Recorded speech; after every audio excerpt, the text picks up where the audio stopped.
Welcome to Havelock, Iowa. My name is Jeremy Ives, and I'm the location leader here at the Pro Cooperative location. I'm here with Jamie Lutz and Dave Ferguson, both employees for Pro. A little bit about our company. We've been in business for 75 plus years, and we have 14 locations, 1,500 member owners who own the whole cooperative. We all work together. We deal with a lot of grain from the farmers in the area. All the locations buy the grain from the farmers in their local areas, and we find end users and ship them out where they're needed.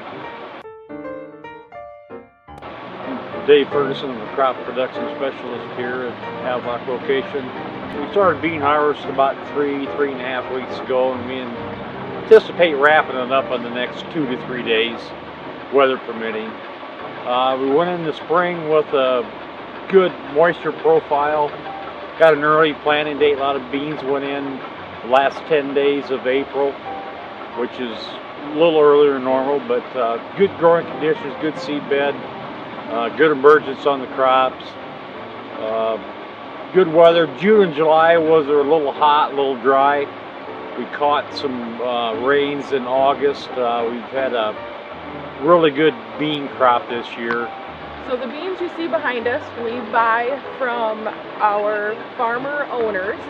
We normally end up shipping most of our beans to one of our local processing plants, whether it's AGP in Emmitsburg or Eagle Grove. And we do have rail loading facilities in Ruthven, here in Havelock. This is our big shuttle loader. And down in Manson. So we hit 3 different rail lines to be able to hit lots of different markets. So just depending on which marketplace is the best will determine where we end up selling our beans. All of the equipment, it gets tested at least twice a year to make sure they're within specifications.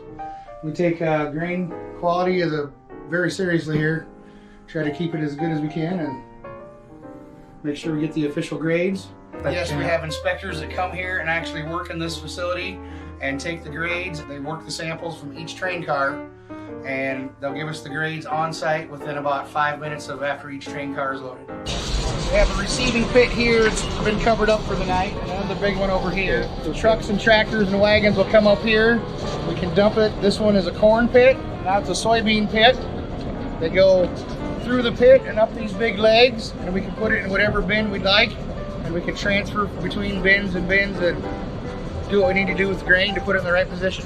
On top of having very good yields this year, our bean quality is extremely good. We've got a lot of large size beans, none of the small BB type beans. The test weights are towards the top end of the scale, and the moisture is very low, which makes storage conditions favorable for keeping the crop for a good long time before we get it shipped to our end users.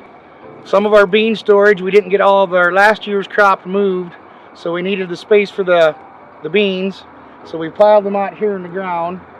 A little bit of gambling on the weather, but I think that's going to be in our favor, looking at all the forecasts. We plan on getting these beans picked up and trucked out to the end user as soon as we are done with our corn harvest and have enough manpower to get the job done. The capacity of our location here is just shy of 2 million bushels between the corn and the bean crop. We manage inventory by having timely trucks and trains to load out if we have more than what our capacity can hold. This year we have piled beans on the ground and just shy of about 200,000 bushels here in the ground that we plan to get picked up and sold as soon as possible.